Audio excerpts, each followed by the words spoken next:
Hey guys, Aaron and Josh back with another Finance Friday, and surprise, surprise, CMHC has changed another rule, and in today's video we're going to explain to you what the rule change was and how it's going to affect you. So let's dive right into it.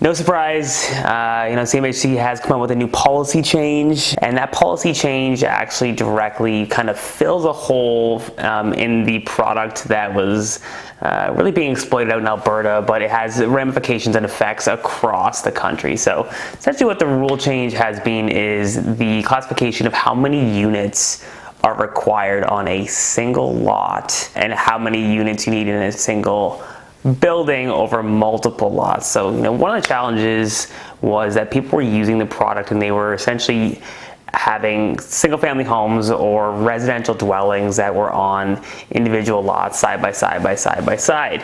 And the rule previous was as long as the lots were attached to each other and you had an aggregate of 5 units on the lots, you could use CMHC financing. You could take a commercial loan and you could wrap that up and you can use CMHC financing. Well, the challenge is, or the issue was, that there were some people out in other provinces who were purchasing residential real estate. For example, 5 single-family homes individually, getting 95% loan to value because they were all classifying as affordable, and using CMHC financing. And it doesn't really align with CMHC's policy and the reason why they want the product to be used. So they have recently changed the classification of what it means to have 5 units on a single lot. So the one option is it's all in one lot, one pin, one lot. The 5 units all has to be on there. They can be detached, like a building structure, as long as it's all the same type of real estate. So for your Toronto guys, you're doing your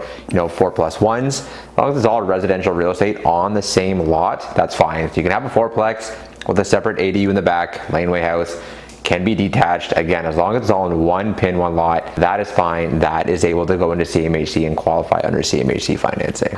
Yeah, alternatively, if you have multiple lots, the requirement is that a single property needs to have at least 5 units spanning over 2 lots. So you can do, semi-detached triplexes, semi-detached fourplexes with ADUs in the back, but you can't do semi-detached duplexes with ADUs in the back because the main house needs to have at least 5 units in there. We've had a handful of clients who were building side-by-side fourplexes who were looking to aggregately wrap them up into CMHC when they were done. Unfortunately, that no longer works, and the classification of attached physically means the building needs to be connected to each other. You can't have any space where you can walk through it. Now, this does throw a wrench into quite a few people's projects that are having to pivot, but as a whole, I think it's good for the product and good for the way in which people use the product. I think it's important to understand the classification of commercial asset.